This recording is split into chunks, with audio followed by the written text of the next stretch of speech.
Fatem Zahra Marjani. Et demandez à la barre.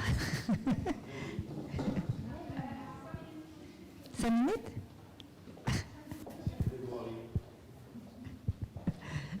Quand j'ai une juriste en face de moi, qu'est-ce que tu veux?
Bonsoir. Quoi de plus naturel de parler d'architecture dans cet espace d'art et avec cette belle exposition qui nous entoure. Ce lien naturel entre la TGCC, l'art et l'architecture. La TGCC qui est un acteur incontournable dans la construction et dans l'urbanisation au Maroc. Elle nous fait le plaisir d'accompagner ce projet de levée de fonds pour l'association France Maghreb Avenir pour la 2e fois. Donc je remercie monsieur et madame Bouzouba. Pour cette exposition volante, j'ai demandé cette année à 15 artistes de réfléchir sur la transition écologique. Prenez le temps d'apprécier leur création. Les œuvres sont exposées jusqu'au 20 février. Donc si vous avez aussi des questions sur les œuvres ou sur l'association France Maghreb Avenir, je suis là. Je souligne aussi que Fatem Zahra Marjani, ici présente, est une des 15 artistes qui a participé à l'exposition. Ses œuvres sont sur ce mur. Enfin, avant de laisser Selma Servouni parler d'architecture, je voulais sincèrement remercier Martin d'avoir accepté de nous soutenir dans cette aventure les yeux ouverts. Martin Chinot, directeur de l'Institut français de Casablanca, ancien directeur de l'école d'architecture et de paysage de Bordeaux. Je te laisse la parole. Merci. Bonsoir à tous. Merci beaucoup de votre présence d'abord.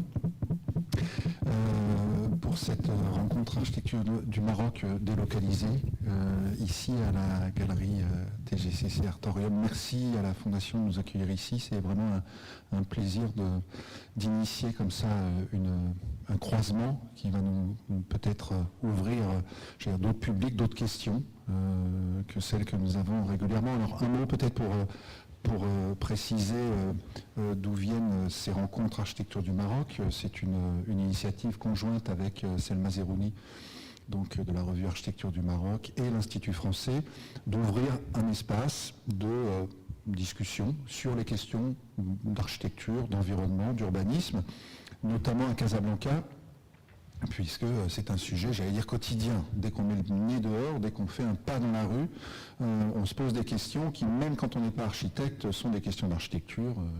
Où est-ce qu'on se gare? Où est-ce qu'on peut mettre un pied sur l'espace public sans se faire écraser, etc. Mais aussi, dès qu'on lève le nez et qu'on voit tout ce qui se passe autour, on est éventuellement émerveillé, catastrophé. Enfin bref, en tout cas, notre environnement nous préoccupe. Et donc, il me semblait indispensable d'avoir un lieu pour parler de ça. Et donc, c'est devenu les rencontres architecture du Maroc. Ce sont des rencontres qui se tiennent tous les 2 mois. Essentiellement jusqu'à maintenant à l'Institut français, mais ça a essaimé aussi à Rabat. Et puis, on a fait une fois à Kénitra. Ça partira à Marrakech au mois de mai. Bref, voilà, on se colle aussi à des opportunités, à des actualités pour, j'allais dire, trouver des occasions de parler architecture au sens très large. Voilà, donc ces rencontres existent maintenant depuis pratiquement 2 ans, et à chaque fois on choisit une thématique qui nous permet de faire écho à un élément de l'actualité. Donc là, merci à toi Claire de nous avoir tendu cette perche d'une certaine façon. C'est vrai que ça faisait un moment qu'on se disait la question de l'écologie, même si on l'aborde à chaque fois de façon indirecte, en disant qualité de vie, environnement, amélioration du cadre, etc., développement durable, oui, mais c'est vrai qu'on n'avait jamais abordé l'écologie, ou en tout cas la préoccupation écologique de front, et presque d'ailleurs comme une question en soi, un peu délocalisée finalement du contexte dans lequel nous sommes. Donc merci de cette opportunité. Voilà, et qui nous amène aussi à un autre plaisir, c'est celui de faire rencontrer architectes et artistes, parce que ça c'est une grande pratique dans la tradition de ces professions ou de ces métiers, et en même temps qui est toujours qui pose plein de questions, et donc voilà, je pense que ces questions seront à nouveau soulevées ici.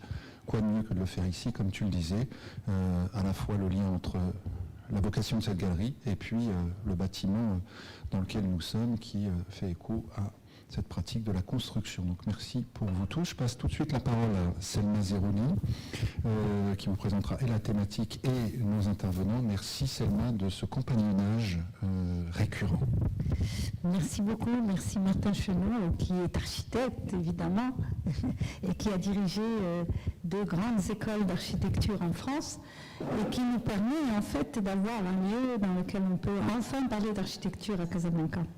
C'est tout de même la ville la plus photographiée au monde, paraît-il, et c'est une ville qui a été appréciée depuis très longtemps par un grand nombre de personnes et de personnalités. Donc aujourd'hui, nous allons parler de transition écologique. C'est vrai que les artistes vont avoir un débat qui est difficile à communiquer. Je voudrais juste faire une petite parenthèse. Je voulais dire aux étudiants de l'école d'architecture de Casablanca qu'ils sont les bienvenus toujours. Et ça me fait très plaisir de vous avoir ici. Vraiment. Ça me fait plaisir de savoir que vous êtes des adeptes de nos petites réunions. Et ça, bien sûr, pour tous les amis présents, de la même façon, qu'ils soient architectes ou pas, d'ailleurs. Donc, pour parler je voudrais juste faire une petite digression, parce qu'avec Martin, nous avons réfléchi à la chose suivante. En fait, il y a, depuis le 19e siècle, 3 révolutions qui ont été importantes, à la fois au niveau de l'art et au niveau de l'architecture. Disons que le 19e siècle a donné lieu à la machine à vapeur, aux nouvelles sources d'énergie, des nouvelles sources d'énergie qui ont fait découvrir tout ce qu'on peut faire avec le gaz, avec le pétrole, avec l'électricité. Et dans ce début du XXe siècle, on a en fait utilisé tout ce qu'on avait créé avec la révolution industrielle. Cette révolution industrielle nous a mené à voir l'art et l'architecture d'une certaine façon. Et on peut dire que c'était grâce à ça que tous les grands courants créés par les architectes et les artistes, comme le Bauhaus, comme l'Art déco, comme l'Art nouveau, a émané de cette révolution industrielle. Et moi, à mon âge, j'ai connu les premiers téléphones, les premières télévisions, les voitures étaient très peu nombreuses, donc je peux dire que même le premier feu rouge dans la ville de Fès, j'y ai assisté.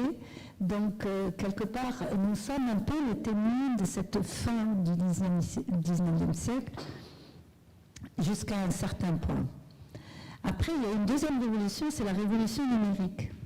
La révolution numérique a changé les esprits aussi en matière de concepts, de concertation avec évidemment Internet, le web, l'accélération de l'information. Mais il y a quelque chose de plus important, c'est en fait cette mise en réseau planétaire qui fait que le lien qu'on a au niveau des formes et de la manière de communiquer n'est plus le même. Et les artistes, aujourd'hui, ont un rapport à l'image qui est un rapport différent. Donc on va voir des expositions sur Instagram, on ne va pas aller dans des galeries d'art comme on avait l'habitude de faire, on ne va pas trouver des choses exceptionnelles. Tout se mélange et la rapidité, l'accélération de ces choses font que les formes se transforment. Jusqu'à Sprickelsen, quand il a eu le concours de Twin aux États-Unis, c'est tout de même une façon de faire qu'on n'aurait pas pensé pouvoir avoir au fin du 19e, début 20e. Et alors, la prétention que nous avons aujourd'hui, c'est de se dire que nous sommes en train d'assister à une nouvelle révolution. Et cette révolution, elle va toucher à la fois la forme et le fond. Cette révolution, c'est ce qu'on a appelé la transition écologique aujourd'hui. Et bien entendu, nous pensons, et je pense particulièrement, que les architectes et les artistes sont responsables, quelque part, de cette nouvelle ère qui est créée aujourd'hui par obligation, parce que l'urgence climatique, de toute façon, ça ne va pas attendre qu'on ait changé d'avis, il faut absolument y réfléchir aujourd'hui, et c'est une urgence, et peut-être être dans une juste mesure, être dans la décroissance d'une certaine façon, en se disant, voilà, nous sommes dans une nouvelle ère, et cette nouvelle ère, comment on va la penser, comment on va la concevoir. Et peut-être comment on va créer des courants de solidarité. Et s'il y a des penseurs qui sont philosophes, intellectuels, écrivains, c'est une chose, mais ceux qui passent de la réflexion à l'action, c'est bien ces deux corps de métier. On l'a vu quand même dans le courant du Bauhaus, ils ont révolutionné les choses avec énormément de nouveautés. Ils ont utilisé les sièges en plastique, c'était quelque chose qu'on ne pouvait pas imaginer avant, et l'art a suivi. Et donc, j'ai invité pour parler de ça des personnes que j'aime beaucoup, parce que je suis sûre qu'elles vont déclencher en fait un débat, et que la salle est invitée à reprendre, évidemment, parce que l'idée de ce débat, c'est plus un talk show, c'est-à-dire on ne va pas prendre la parole et la monopoliser, on veut votre avis aussi, et puis bon, la configuration est tellement bien faite aujourd'hui qu'on est au milieu des œuvres d'art magnifiques, et donc on peut interagir avec beaucoup d'aisance. Donc, Fatem Zahra Mourjani, qui est présente. Quand je l'ai connue, elle travaillait à l'Agence du Sud. Et c'était déjà une aventure parce qu'on commençait à travailler sur un livre sur le Sud que Mustapha Nissadli avait intitulé « Le soleil brille sur le Sahara Atlantique ». Voilà. Ensuite, Fatem Zahra est partie en Éthiopie. Elle a travaillé à l'ONU, dans la Commission économique pour l'Afrique. Ensuite, elle est partie en Pologne, en Varsovie, en 2010. Elle avait commencé à peindre un peu en Éthiopie, et puis en Pologne, elle a décidé qu'elle serait plus artiste qu'architecte, puisqu'elle a fait ses études à l'école d'architecture de Rabat, mais elle préfère se faire appeler, se présenter en tant qu'artiste. Elle est aussi professeure d'histoire de l'art, l'histoire de l'art plastique. Et notre intervenant, c'est Srelou Leila, qui, elle, a été beaucoup dans un travail qui est très particulier, c'est réfléchir à organiser des événements, mais aussi à valoriser le patrimoine, à la fois le patrimoine historique de la Médina de Fès, sur lequel elle a beaucoup travaillé, mais aussi le patrimoine immatériel, puisqu'elle a réhabilité des maisons, mais en retrouvant le savoir-faire, en retrouvant les pratiques anciennes.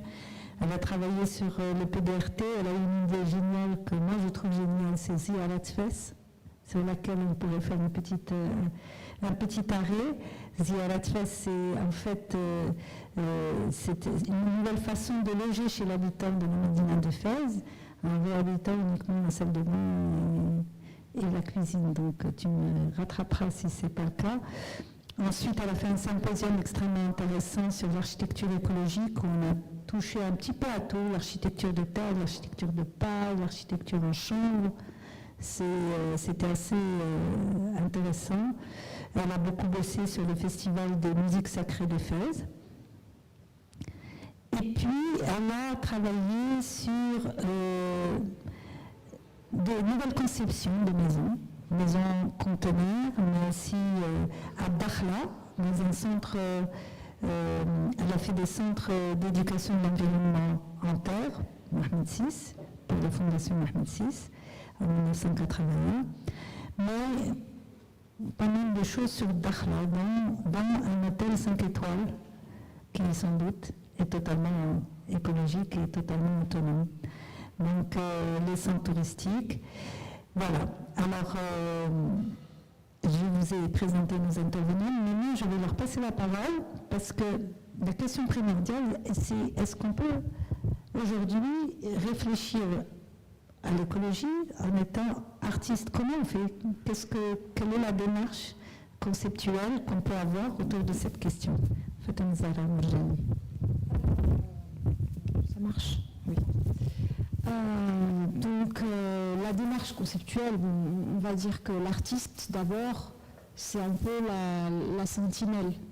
La sentinelle, depuis toujours, il est là, il perçoit les changements de la société, les changements subtils, les changements qui sont évidents. Et donc, il est censé, notamment maintenant avec l'art contemporain, mais depuis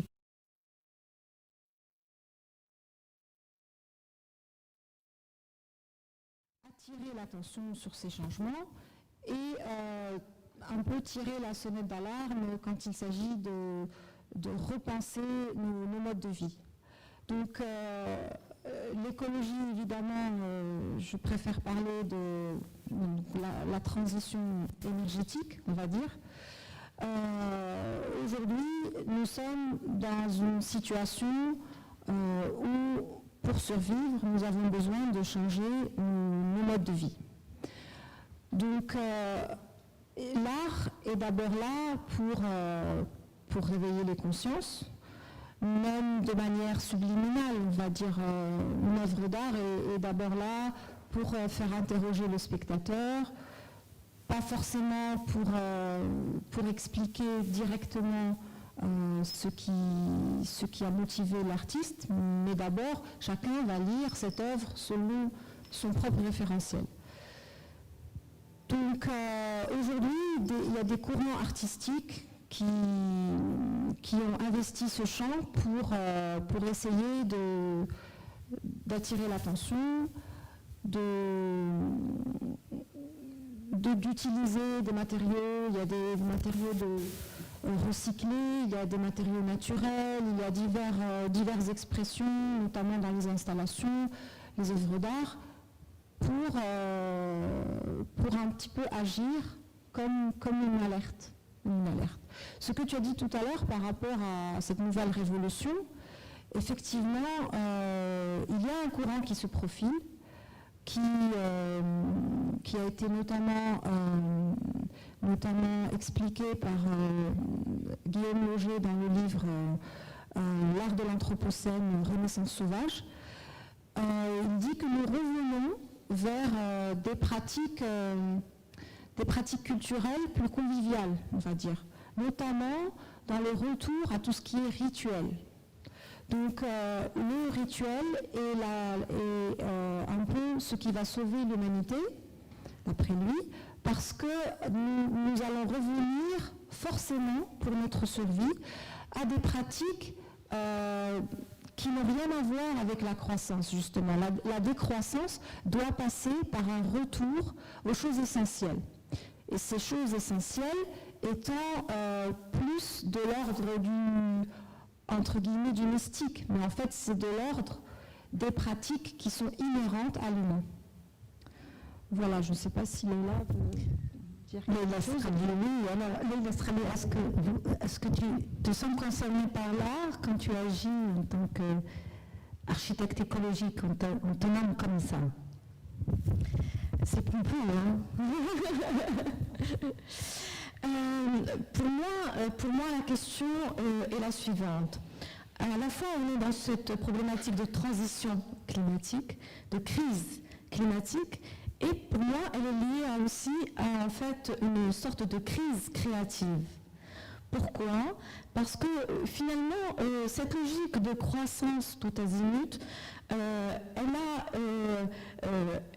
été dans le sens de cette individualisation de la société, ce manque de lien, ce manque d'amour qui se crée, et c'est tous ces manques qui s'ajoutent, finalement, quelque part, se matérialisent par des immeubles, des constructions et le fait de phagocyter ces espaces verts qui, hélas, paradoxalement, étaient ceux qui nous permettaient de survivre.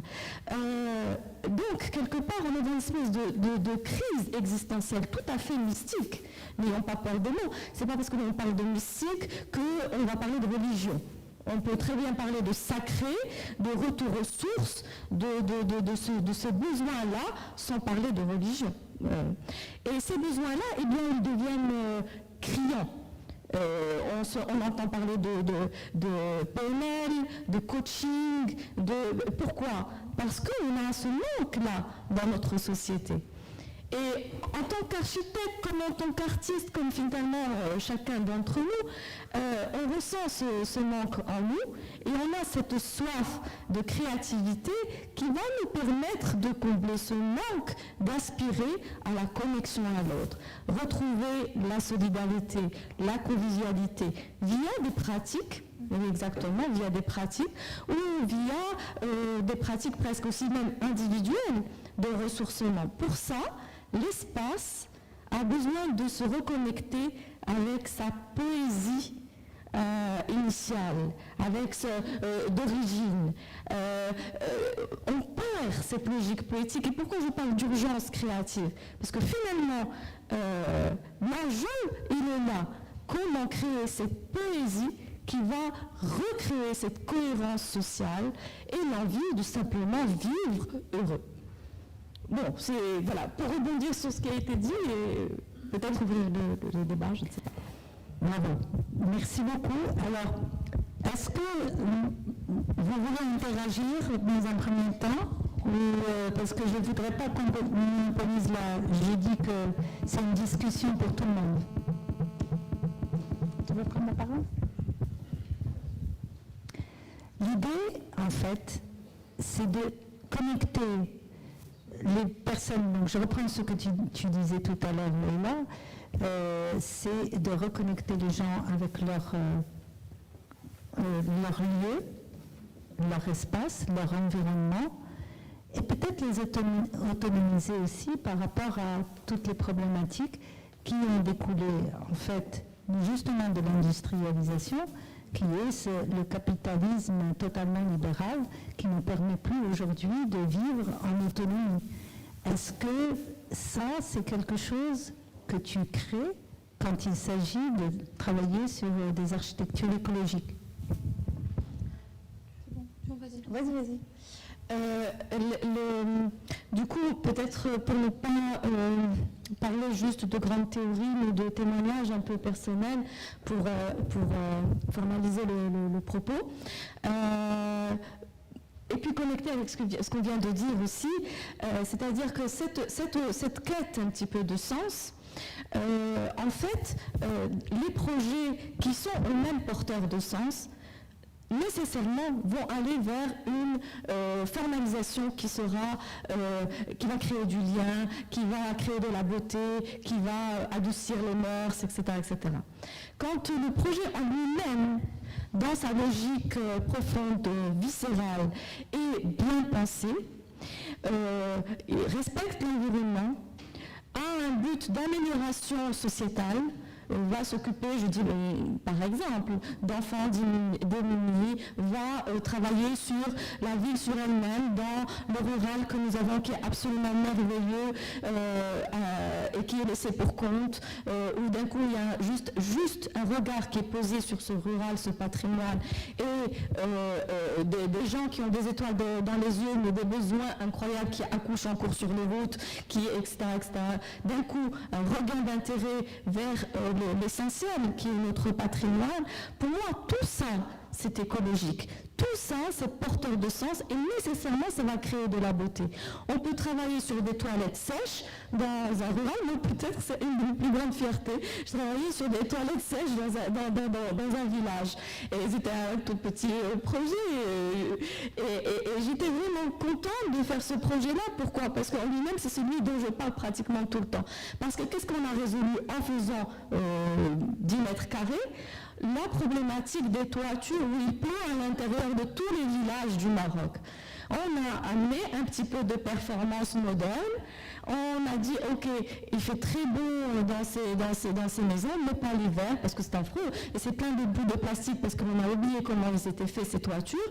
Donc, on va arriver avec un peu de modernité, mais qui ne va pas se voir, mais qui va changer la vie. On a amené une bitume bicouche qui est cachée sous la terre, le gravier et les plantes, et il ne pleut plus à l'intérieur. Et c'est possible de le faire sur tous les villages du Maroc, ce qui changerait la vie de ces gens-là.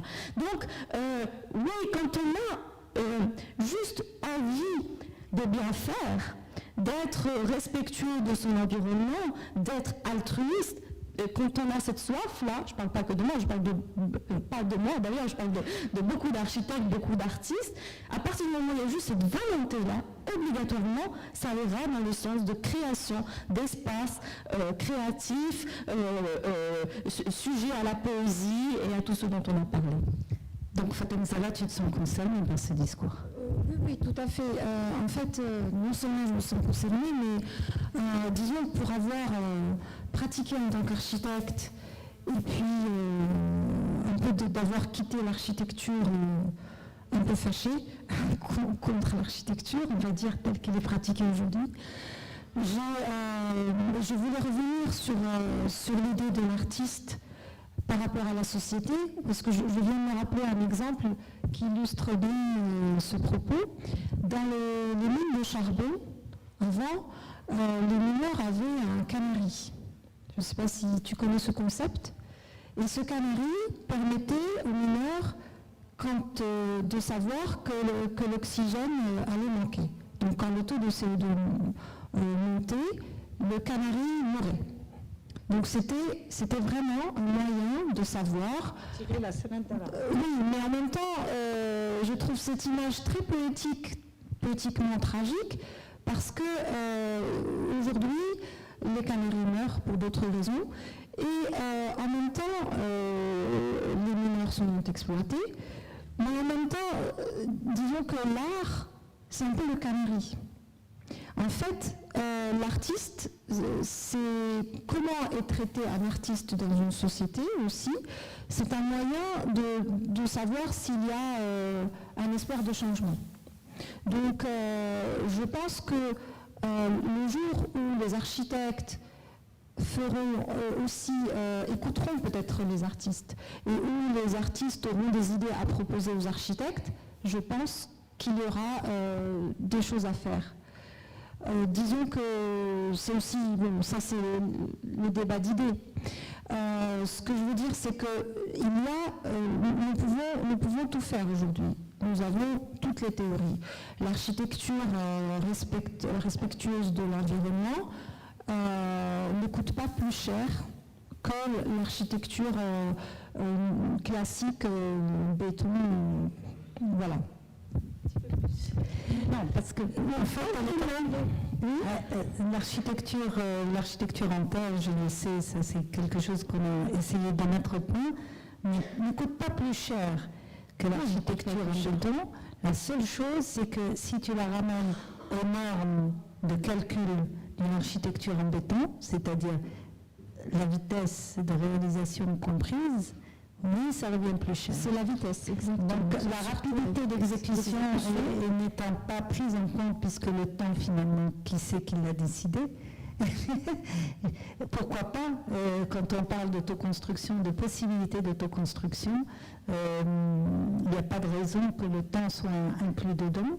Mais également aujourd'hui, ça prend du temps parce que ce sont des artisans. Ce ne sont pas encore, il n'y a pas encore d'économie d'échelle qui permet de produire, par exemple, une architecture en masse, une architecture de terre en masse, et de manière industrielle pratiquement. Voilà. Juste pour rebondir sur ce que tu as dit, le fait que les architectes gagneraient à être à l'écoute des artistes, je suis entièrement d'accord, pour des raisons très pragmatiques. C'est que malgré tout, même si, soi-disant, conceptuellement, l'architecte est censé être aussi dans le domaine de l'art, dans notre pratique, on peut très bien se piéger, nous piéger nous-mêmes et être dans la logique de réponse aux commanditaires, et parce qu'on a une agence et qu'on a besoin de faire tourner cette agence, enfin, pour des choses purement mercantiles. Et du coup, l'acte de recherche, de repositionnement, de questionnement qui est justement cette source créative, et elle pourrait être vraiment très intéressante de venir des artistes qui sont dans cette démarche-là et bousculer ces réflexes un peu paresseux des architectes qui viennent à répondre le mieux possible. Et même si c'est déjà ça, faire le mieux possible, mais ce n'est pas suffisant. Parce que justement, tous ces questionnements ne se font pas, et un peu par paresse et par logique de mercantile et capitaliste. Et par logique, justement, de cette révolution numérique qui fait qu'aujourd'hui, l'accélération des choses se fait de plus en plus. Je vais donc vous proposer de prendre la parole et puis de revenir ensuite à nos intervenants. Je pense qu'il y a un micro qui va aller là. Je ne sais même pas si on a besoin de micro, en fait. Si, ah oui, c'est vrai, il y a l'enregistrement. Bon, nous sommes en live. J'avais oublié de vous dire que nous étions filmés en même temps. Donc faites attention à ce que vous dites. La censure à la barre. C'est le moment de dire des bêtises. Oui, exactement. Et concerné. Ça fait plaisir de voir des architectes dans la salle. Bonsoir. Si ça marche. Oui, ça marche. Alors, je voulais revenir sur le concept de l'architecture vernaculaire ou l'architecture écologique dans des milieux un peu retirés, on va dire. Peut-être que ça coûte un peu plus cher, mais l'intérêt, il est dans le long terme, parce que justement, cette architecture, après, elle est plus adaptée à son environnement, et justement, on ne tombe pas comme dans les villes, dans la climatisation à outrance et dans tout ce genre de choses. Voilà. Exactement, c'est comme le fast-food et le low-food. Donc c'est un peu plus cher à la réalisation, mais c'est beaucoup moins cher au vécu et c'est plus périn aussi parce que... c'est pas plus cher en matière, c'est pas la matière qui est chère, c'est le temps de qui est consacré. Donc... Alors en fait, ce que je voulais dire par rapport à ça, c'est l'architecture de terre. Je pense que jusqu'à présent, nous n'avons pas encore découvert tout l'intérêt de l'architecture de terre. En fait, nous avons un peu des appels de pierre, d'ailleurs. Oui, de terre et de pierre, mais surtout de terre. Ce que je disais tout à l'heure par rapport au retour à certaines pratiques, en fait, je pense que nous avons totalement désappris à apprécier tout ce qui a été longuement construit, donc durant des siècles, et notamment l'architecture de terre, parce que ce sont des techniques ancestrales qui datent de plusieurs siècles et qui ont des avantages que nous avons oubliés. Donc la mémoire collective a effacé. J'ai une anecdote particulière pour un ami qui voulait construire une maison avec des briques de terre. Et il a demandé à un maçon du village qui lui a dit non, je ne sais pas, ces techniques modernes, je ne les connais pas. Donc vraiment, c'est quelque chose que nous avons totalement perdu, tout à fait. Et je pense qu'il y a beaucoup plus d'avantages dans ce type d'architecture que ce qu'on a découvert. Parce qu'il y a eu Hassan Fethi qui est revenu à la construction en terre dans les années 70, et qui a simplement mis en avant le côté bioclimatique, donc des coupoles, etc. Mais je pense qu'il y a plus de choses que nous allons découvrir.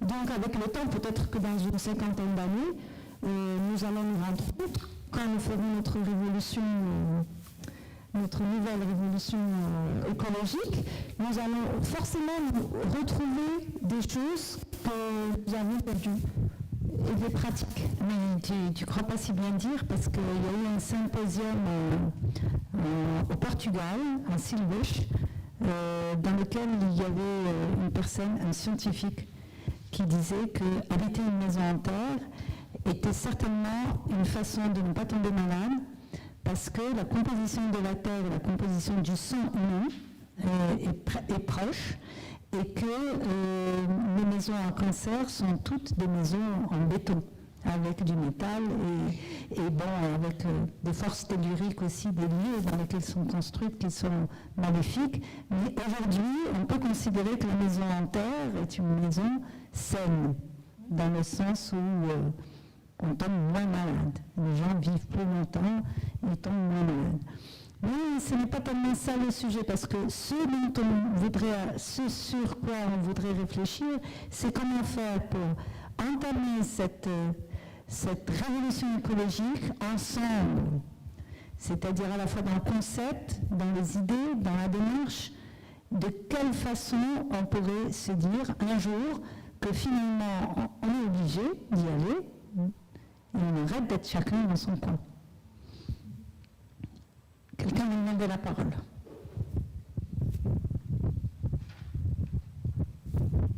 Bonsoir. J'ai eu la chance d'être en même temps agriculteur et ensuite entrepreneur. Ce qui fait que l'architecture en terre, les constructions en terre ont été tout le temps les mieux valorisées. On a vécu toute notre vie là-dedans et c'était quelque chose qui était magnifiquement fait. Mis à part, justement, j'ai entendu l'une d'entre vous dire qu'après coup, il y a eu du plastique sur les plafonds parce qu'on refaisait les plafonds chaque année, on refaisait les plafonds de l'architecture des maisons en terre. Maintenant, j'ai entendu quelqu'un dire que ça coûtait plus cher. Non, ça ne coûte pas plus cher. Ça coûte beaucoup moins cher. C'est juste le facteur temps, effectivement, qui nous pousse à aller un peu plus vite, à construire beaucoup plus haut et à faire cela. Et à utiliser justement ce genre, les matériaux qui ne sont pas faits pour ça. D'accord, alors du coup je vais rebondir parce que ce sujet-là commence à faire débat. Merci beaucoup. Alors, construire en terre, je suis la première militante, et au point où, quand une fondation qui travaille sur l'écologie depuis plusieurs années a décidé de faire un centre sur l'éducation justement environnementale, a décidé de construire, j'ai milité pour qu'il soit en terre. Mais de manière très contemporaine, exactement ce dont tu parlais. Donc on a construit des murs de 6 mètres de haut, d'1 mètre de large en terre, dans une construction entièrement pensée. Et pour le coup, à Rabat, oui, à côté des jardins exotiques. Et pour le coup, qui est aussi équipé d'une GTB, donc un moyen de vérifier comment se passe le confort à l'intérieur de ce bâtiment pour pouvoir avoir un retour sur justement cette construction en terre. Quand je parle de coût de la construction, ça dépend de qu'est-ce qu'on veut comme qualité de construction. C'est deux choses très différentes. Quand on construit en terre dans un milieu rural, de manière traditionnelle, évidemment que ça ne coûte pas plus cher. Et c'est tellement mieux thermiquement que c'est aberrant de construire autrement. Et en général, dans tous les villages, ce qui se passe, ce qui est embêtant, ce sont les écoles et les mosquées. Donc ça pose question. Et les plus riches et les dispensaires, et les plus riches du village qui sont partis sont revenus, et quand la route commence à arriver, mon Dieu, en même temps bien sûr qu'il faut désenclaver, mais dès que les routes arrivent, les parpaings ils arrivent aussi en même temps. Ça c'est un sujet. Quand je parle d'architecture écologique, je parle de l'architecture écologique selon les normes de réglementation thermique qui sont très très exigeantes. Et celles-ci, et qui sont labellisables, certifiables, etc. Et celles-ci, quelque part, on est encore de nouveau dans une logique entre guillemets capitaliste qui pousse à une nouvelle consommation, à augmenter les isolations, à augmenter les études qui vont venir vérifier est-ce que ça marche ou ça ne marche pas, le référent de la certification, etc. Tout un système qui remet cette démarche de l'architecture écologique dans la logique capitaliste. Donc,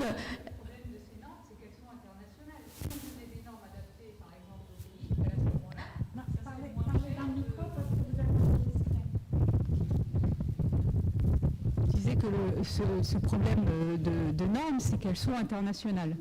Et du coup, des fois, c'est pas logique du tout de respecter certaines parties de ces normes par rapport au pays où on se trouve. Et on se retrouve dans des projets où il y a des aberrations qui ne veulent rien dire. Donc si ces normes, justement, étaient adaptées à chaque pays, si chaque pays devait faire ces normes, à ce moment-là, je pense que ça ne coûterait pas plus cher et que ça aurait plus de sens. Alors, juste pour répondre à ce point, et après je ne vais pas monopoliser la parole, il y a la réglementation thermique marocaine. Aujourd'hui, il y a une réglementation thermique marocaine qui permet une légère amélioration de notre construction, qui à mon avis est encore trop timide. Ensuite, les certifications, il y a toujours la certification internationale qui s'adapte obligatoirement aux besoins locaux. Mais de toute façon, il n'y a pas eu, par exemple, au Maroc, il y a eu plusieurs essais de réflexion, de démarches certifiables maroco-marocaines dans toutes ces strates pour avoir des référents de labellisation au Maroc. Pour l'instant, aucune n'a encore complètement abouti. Merci de me donner la parole. Est-ce que...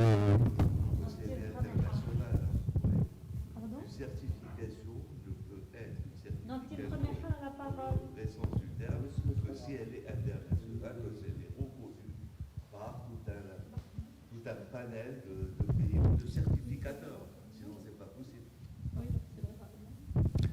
Oui, revenir un petit peu aussi, en fait, le même combat de l'art et de l'architecture, puisque c'est un peu le sujet qui nous réunit aujourd'hui, et je pense que le point commun, enfin le dénominateur commun entre les deux disciplines, c'est en fait le facteur émotionnel. Je pense qu'il ne faut pas perdre, on est rentré peut-être dans les détails des matériaux, des délais d'exécution, du financement du budget, mais qu'est-ce qui fait en sorte que l'art et l'architecture peuvent militer ou agir dans une même direction et s'entraider en fait. On est tous des vecteurs ou des créateurs d'émotions, des créateurs d'esthétique. C'est un peu dans ce sens-là qu'il faut aller. Moi, je peux faire un appartement de 54 mètres carrés, recevant une famille marocaine de 5 personnes, qui puisse vivre heureuse, même dans une double cloison, un aglo de 15, etc. Tout dépend de mon attitude au moment où je conçois cet appartement. C'est pas parce qu'il est en terre, ou en brique de terre, qu'il sera automatiquement et artistique et architectural et qui puisse procurer du bonheur. Parce que c'est notre but finalement, c'est de procurer du bien-être à ces gens-là. Je viens de vivre l'expérience du Solar Décathlon de Ben Grir. Il y a eu une soixantaine de réalisations créées par des étudiants, par des chercheurs, par des grandes sociétés, etc. Et tu étais membre du jury. Et j'étais, un des membres du jury. Un des membres du jury du Solar Décathlon. Et il y avait vraiment des petites merveilles. Il y a vraiment des pépites de créativité qui avaient été faites par des équipes un peu internationales, entre des Marocains, des Sénégalais, des Américains, des Allemands, etc. Et ils avaient tous, ils ont vécu quand même une année fantastique avec, peut-être 60 jours où ils étaient vraiment en circuit fermé, etc., en train de construire de leur propre main leur petite maison écologique. Alors, ce que je voulais dire, c'est que parmi ces maisons-là, il y avait des maisons qui appliquaient exactement les normes internationales pour avoir donc l'efficacité qui était le but en fait le but de l'opération, c'est d'avoir un zéro carbone, enfin avoir des trucs, enfin tout était mesurable, d'accord. Mais moi je trouvais que les plus belles maisons étaient justement celles qui avaient peut-être raté un peu ce côté mesurable, mais qui avaient introduit cette notion de bien-être. Et des notions, il y avait peut-être 2 ou 3 belles maisons où on était, et en plus on était vraiment dans des maisons modernes, ultra modernes, avec tout le confort. Il n'est pas question de vivre sur une acera, etc. Et il y avait d'autres, d'ailleurs, celles qui ont gagné les premiers prix d'ailleurs, parce qu'elles étaient bien, elles avaient la moyenne sur tous les paramètres, il y avait une vingtaine de critères, une dizaine de critères, donc il y avait vraiment des critères scientifiques. Et je trouvais que, parce que tel qu'on parle aujourd'hui, on a l'impression que lorsqu'on va vivre dans des maisons en terre, bon, je ne connais pas beaucoup de Marocains qui aimeraient vivre dans une maison en terre aujourd'hui. 99% des gens qui veulent vivre aujourd'hui, surtout parmi les classes sociales les plus défavorisées, je vous promets qu'elles n'habiteront jamais dans des maisons en terre. Parce que pour elles, c'est un retour en arrière. Elles veulent avoir leur maison en agglo, en briques, avec de la peinture, de l'enduit, de la peinture. Ça commence à changer, oui, dans 2 ou 3 générations. Mais ce que je veux dire, voilà, ce qui nous relie, nous, c'est notre volonté de créer du bien-être, d'accord, quel que soit le prix, quel que soit le matériau, etc. Ce que je veux dire, c'est qu'on gère une matière un petit peu éthérique, un peu informelle, quoi. C'est vrai. Merci Nadine. Je crois qu'il y a quelque chose que j'aimerais dire, c'est qu'il y a actuellement une exposition internationale sur l'architecture écologique qui est gérée par Marie-Hélène Comtal. Et elle a sorti son ouvrage. Parmi les critères de sélection, et c'est la première fois qu'on voit ça, il y a la beauté. Parce qu'elle part du principe que un beau bâtiment, bien dessiné, il ne se détruit pas, il est gardé, et ça fait partie de l'écologie. Donc c'est ce qu'on appelle durable, dans le sens concret du terme.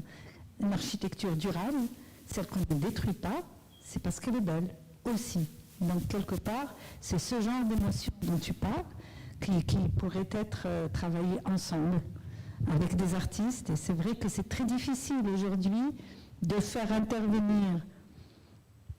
Les architectes ne font pas intervenir les artistes dans leurs œuvres. On a essayé. C'est vrai que les maîtres d'ouvrage sont difficiles à convaincre. On a abandonné. Mais il faut persister peut-être, parce que je ne parle pas de après la construction, je parle de pendant la conception, parce que c'est de ça dont on parle aujourd'hui. C'est-à-dire une transition écologique. Un artiste a toujours quelque chose, une idée à partager avec un architecte. Un architecte, quand il est sur un projet, il a plus tendance à dire « il faut que je réponde au maître d'ouvrage au plus près pour gagner sa vie ». C'est normal, n'est-ce pas, Madame Berriette ? Il y a un mouvement qui pousse, c'est-à-dire qu'on a tous un petit côté artistique en soi, et qu'on a envie d'exprimer, mais il y a un mouvement qui nous pousse vers le sens contraire. Et c'est sur le fond du problème. Ce que je veux dire par rapport à ce que tu... Enfin, pour aller dans la continuité de ce qui a été dit, c'est qu'on a tous un petit côté en soi, un grand côté en soi artistique. C'est-à-dire on a envie d'exprimer quelque chose au fond de soi-même. Pour rejoindre ce qu'a dit Mme Srali, etc., simplement, il y a un mouvement qui vous pousse dans le sens contraire. Et ça, je pense que ce n'est pas seulement les architectes qui doivent ressentir ça, ou bien les artistes. Je pense que c'est un problème de société. Et donc, pour pouvoir... Pourquoi un problème de société ? C'est la société qui part dans ce sens de modernité, qui est en contradiction avec le côté poétique qu'on a en soi, et le côté de retour, si tu veux, le côté art, architecture. Oui. Il y a bien de l'art de l'art. Mais c'est bien ça, c'est qu'on a tous, en tant qu'architectes, ou même les non-architectes, on a ce côté art en nous, mais qu'on n'exprime pas parce que il faut être peut-être seulement pour l'exprimer vraiment, mais on l'exprime à travers l'architecture. Mais je dis que... Voilà. Mais je sais qu'en France, il n'y a qu'à en France, ça a déclenché pas mal de Oui. Oui, mais c'était le 1% après la construction. C'est-à-dire l'artiste venait intervenir après. Il a intégré dès le départ. Mais ce que je voudrais pour terminer ce que je voulais dire, en fait, ce genre de petits groupements comme ça, de débats, mais ça doit se multiplier par. Tu vois, c'est la prise de conscience. C'est ça qui fera changer les choses. Voilà. C'est au niveau de la prise de conscience pour que chacun puisse donner, comme tous ces étudiants qui ont donné quelque chose d'extraordinaire, parce qu'ils ont pris conscience. Et donc la société n'est pas dans ce sens-là pour l'instant. Elle est dans l'autre sens. Pour moi, hein.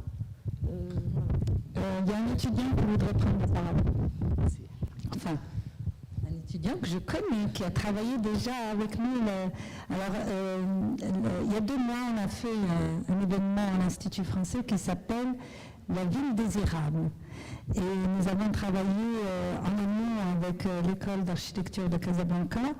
Et durant 3 mois, c'est ça, vous avez travaillé pendant 3 mois, ils ont réfléchi sur cette question. Et très curieusement, je fais des conclusions un petit peu hâtives comme ça, très curieusement, ces étudiants ont été à la recherche de lieux où on ne s'arrête pas, finalement. On n'a pas l'habitude de considérer que ces lieux sont des lieux urbains. Notamment, par exemple, il y avait le Sidi Abdelrahman, qui était un espace sur lequel ils ont beaucoup travaillé. Il y avait aussi des graffitis sur les murs et leur interprétation par des enfants. Et il y avait le cimetière qui a débordé de créativité. J'ai trouvé ça extraordinaire de considérer le cimetière comme étant un tramélos dans une ville et comment une ville peut être désirable même à travers son cimetière. Parce qu'il faut dire que chez nous, le cimetière, c'est redasse. Hein. Je veux dire, il n'y a pas vraiment c'est pas un lieu où on a envie de traverser. Et donc, voilà, ils ont fait des rendus extraordinaires. Et je crois que le fait de les pousser à réfléchir sur que veut dire le désir, que veut dire le désir d'une ville, et que veut dire un quartier, et bien voilà, ça fait qu'ils sont devenus fidèles. Merci. Excuse-moi, c'était une petite parenthèse, mais je te donne. Merci. En fait, premièrement, je pense que pour qu'on puisse réussir cette soi-disant révolution écologique, on devrait plus agir en tant qu'architecte constructeur, ou bien qu'artiste qui construit avec le peuple, pour que les plus démunis puissent arriver à, en fait, on les forme à de certaines pratiques, pour qu'ils, c'est comme si on recrute des gens pour notre but et pour notre cause, qui est la révolution écologique. Puis en fait, par rapport à la crise de la créativité, en fait, je pense que cette crise de créativité est plus due à un manque de culture de la créativité qui a débuté depuis notre enfance, où on met pas en valeur l'art et la créativité des enfants, car en fait c'est pendant cet âge-là qu'on est plus créatif et qu'on n'encourage pas les jeunes.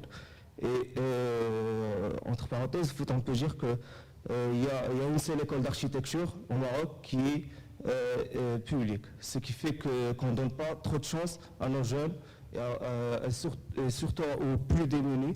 Par exemple, si on avait plus d'écoles d'architecture, par exemple à Marrakech, par exemple des chercheurs à Benguele, mais en fait c'est pas assez. Il y a une école nationale d'architecture à Marrakech. Non, elle est autonome, c'est nouveau. Il y en a une autre à Tétouan et une autre à Fès. Donc, juste pour ton information. En fait, du coup, on pense plus qu'il faudrait former des chercheurs en matière d'écologie, en matière de construire avec le peuple, et qu'on soit plus... c'est plus une question de société. Si on veut changer la société, on commence par les enfants et par ce problème de créativité. Merci. Qu'en penses-tu ? En fait, moi, je voulais revenir sur ce que disait mon vénéré professeur Mouldine Roumiha. En fait, je me suis rappelé d'un cours qui était le point de bien-être. Et donc, le point de bien-être l'école, dans l'atelier Sens Espace, c'était tout ce qui est donc, dans un point de la maison. La maison devait être conçue selon des règles qui nous permettent d'acquérir ce bien-être. Donc il y avait l'ancrage, qui était ce qui était derrière nous, ce auquel on était ancré, l'accrochage, ce qui était devant nous, où on s'accrochait, et puis les étapes vers la fuite. C'était ça? Voilà. Et en fait, j'ai réalisé plus tard que ces points de bien-être avaient comme origine tout simplement la grotte. Parce que l'homme préhistorique est dans une grotte, voilà. Il est adossé à une colline, une montagne, à la roche qui est derrière lui. Il a le sol comme ancrage, et puis il a une fuite dans l'ouverture de la grotte. Donc, son regard se perd donc, à travers des étapes vers une fuite. Et puis, j'ai réalisé aussi que dans certains tableaux, notamment de Van Gogh, il y avait toujours, on avait l'impression que l'artiste était placé selon un point de bien-être. Il avait tous ces éléments, à part l'ancrage qui était derrière lui, mais il avait ces éléments qui lui permettaient donc d'avoir une œuvre absolument merveilleuse qui attire le regard.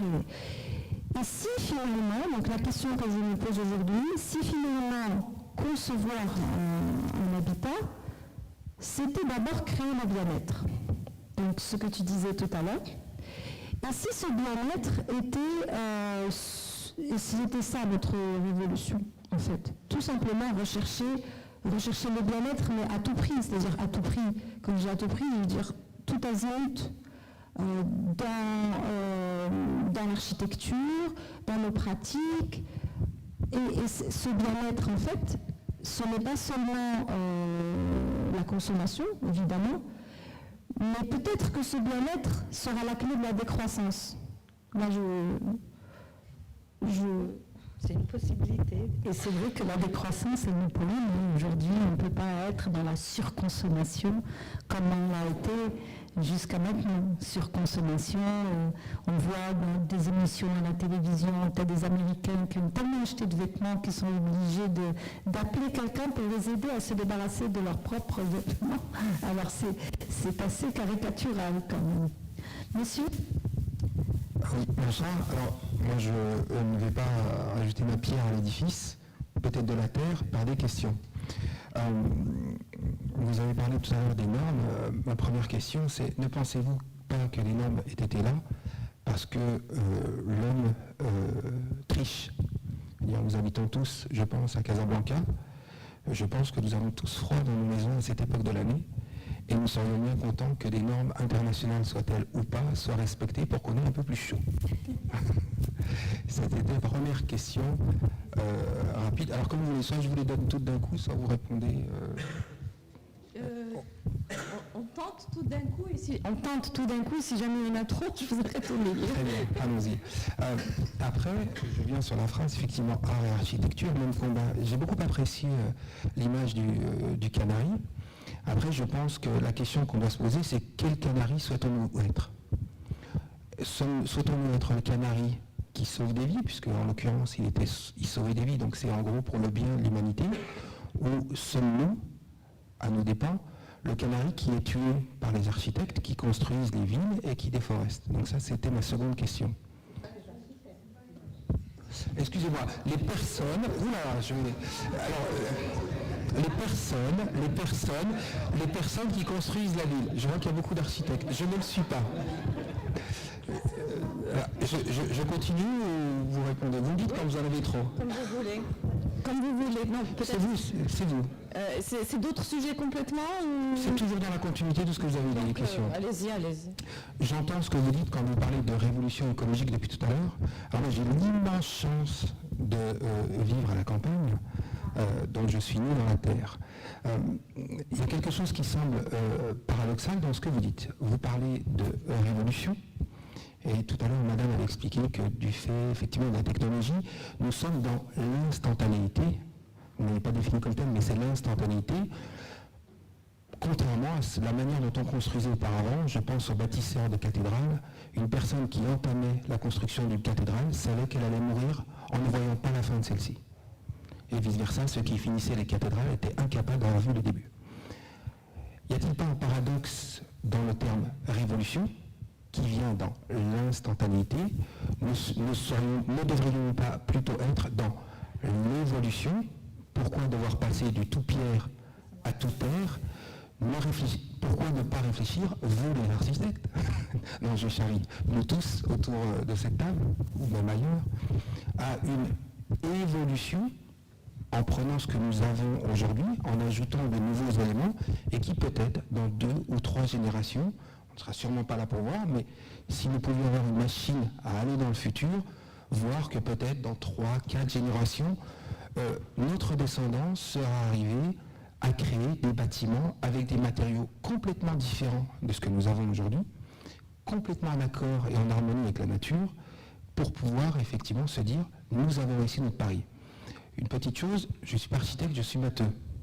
Il paraît que c'est pire. Aujourd'hui, quand vous parlez des maisons à cancer, c'est un phénomène tout simple. Les ferraillages que vous avez dans les poutres créent ce que nous avons. Pardon ? La cage de Faraday. Très bien. Je ne vais pas rentrer avec les ondes d'isopotentiel, etc., etc. Et donc vous avez des ondes, l'orage, enfin l'éclair qui ne peut pas rentrer, c'est très bien, mais vous avez vos ondes électromagnétiques qui ne peuvent pas sortir, tout comme vous êtes dans une voiture.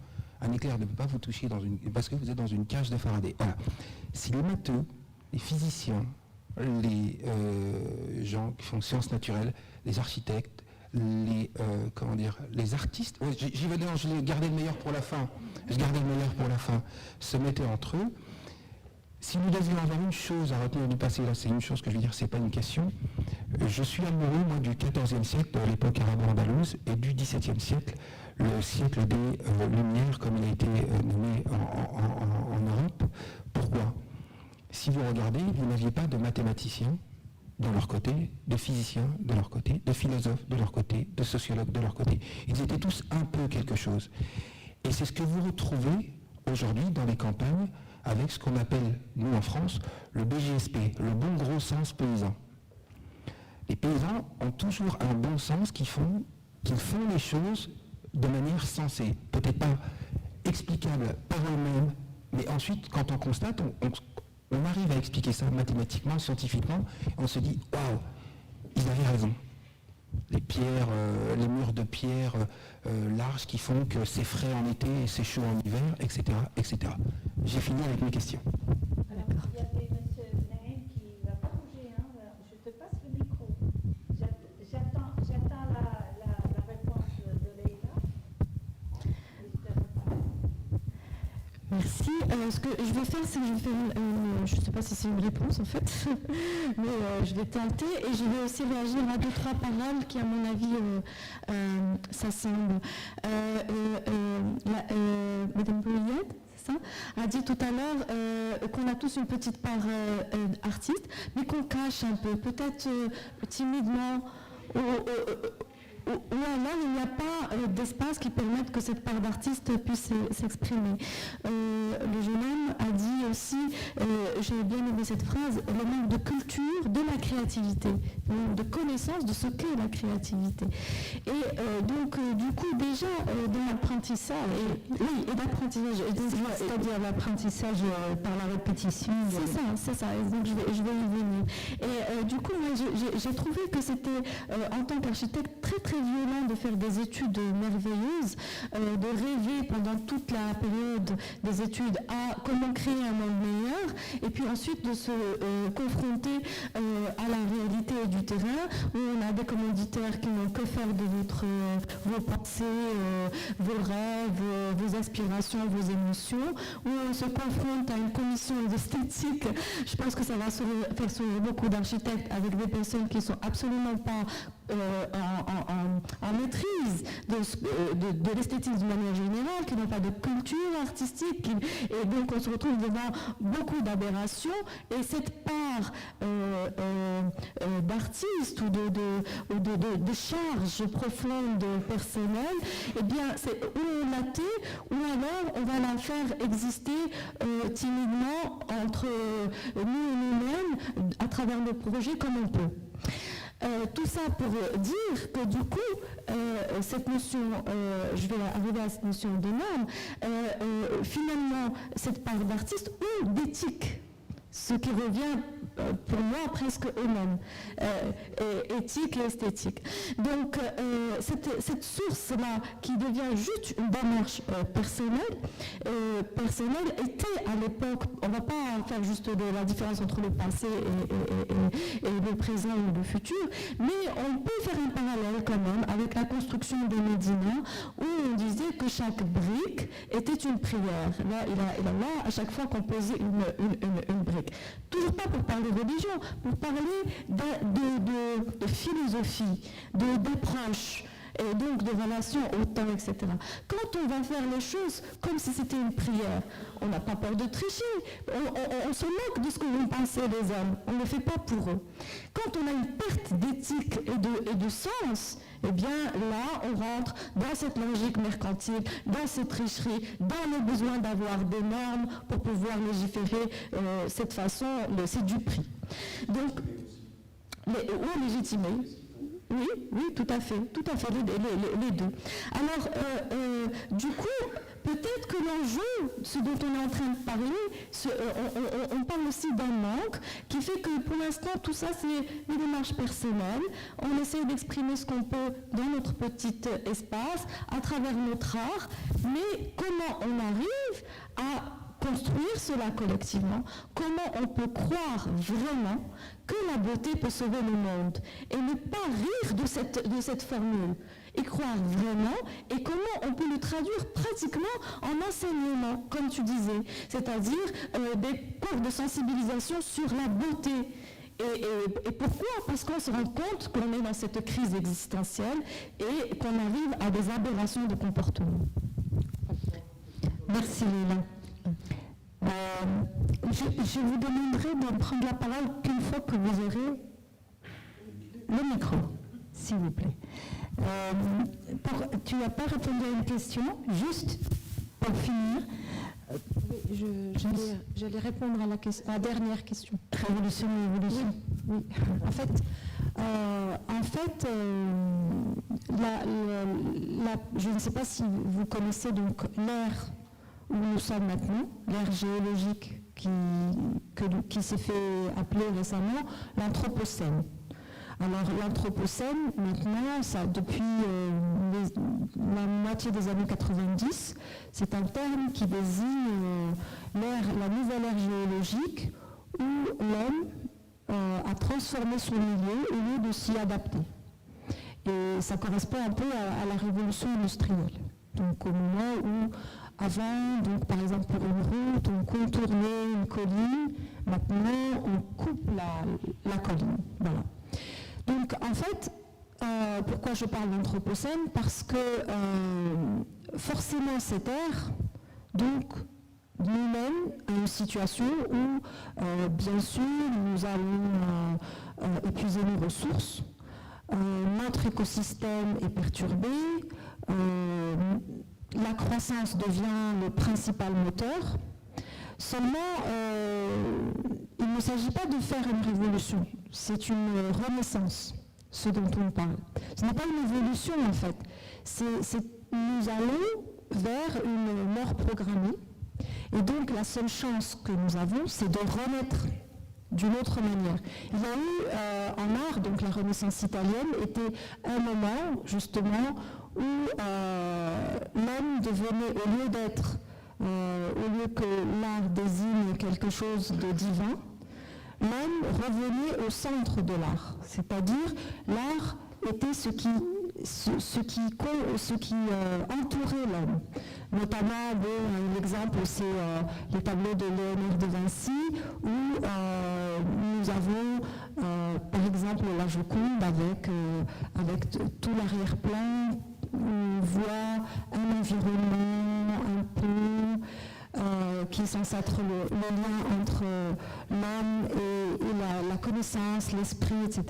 Donc cette Renaissance italienne a été une période où évidemment le savant était en même temps artiste, philosophe, etc.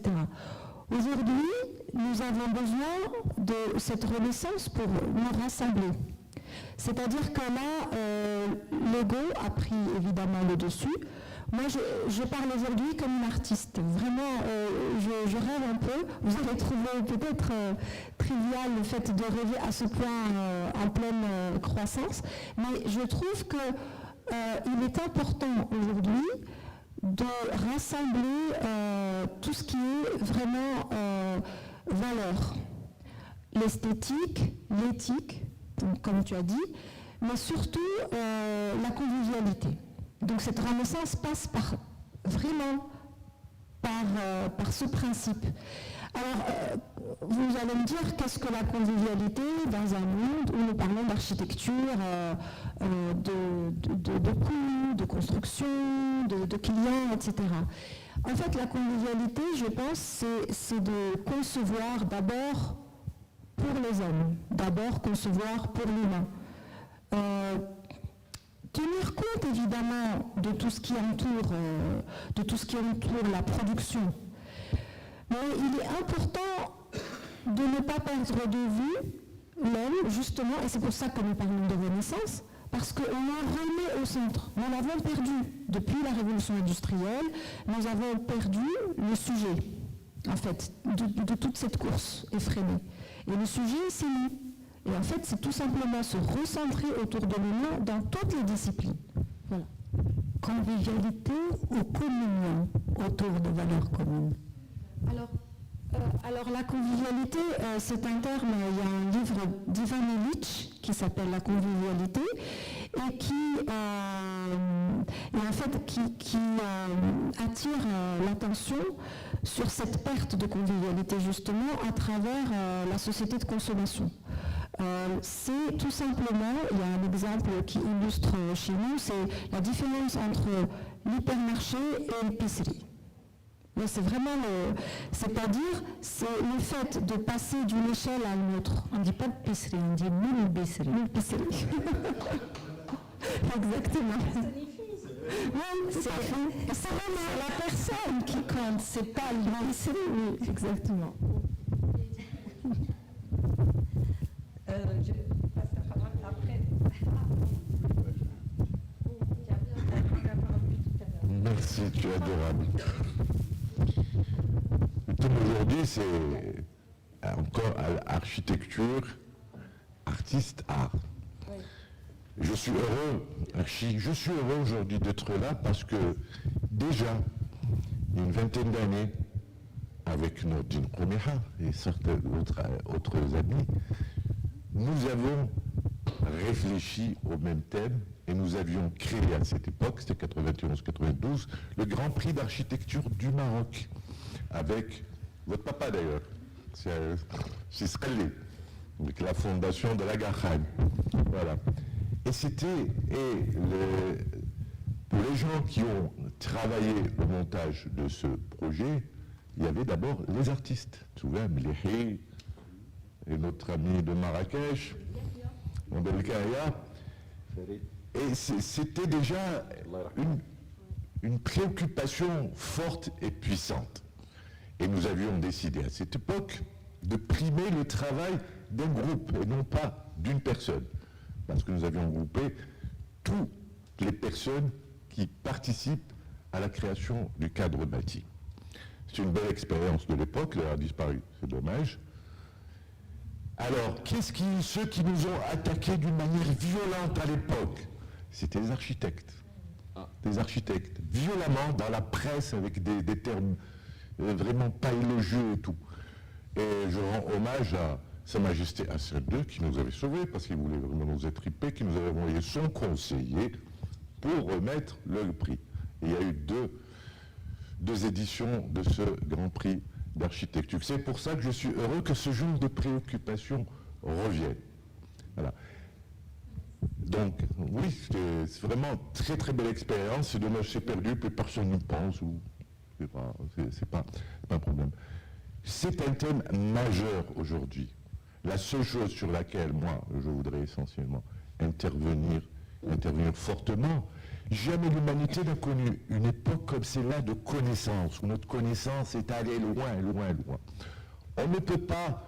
C'est vrai que le passé était beau, était magnifique et tout, que les maisons de terre étaient sympas, mais l'espérance de vie dans les maisons de terre était de 30 ans, 40 ans. Et aujourd'hui, même au Maroc, on arrive à une espérance de vie de 75 ans. Non, moi ce que j'aimerais aujourd'hui, c'est voir cette communauté d'artistes et d'architectes travailler ensemble pour rendre cette transition énergétique et écologique, la transition écologique passe par la transition énergétique. Et où le Maroc, institutionnellement, fait beaucoup d'efforts pour la production du solaire, de l'énergie solaire. Je ne vois pas de courant d'architectes qui travaillent actuellement, ou d'artistes, sur le solaire, sur le cadre bâti solaire. Je vois très peu de maisons aujourd'hui qui utilisent l'énergie solaire. Et on peut, avec des petites installations pas très chères, produire l'eau, l'électricité, la climatisation et tout ça. Les techniques sont connues. Pardon ? Quand on regarde l'exemple, il y a plus de plaques solaires en Allemagne qu'au Maroc. Parce qu'ils ont fait de gros investissements sur pour la production des grosses unités, mais il n'y a aucune aide aujourd'hui pour l'électricité des familles, des ménages. C'est absolument...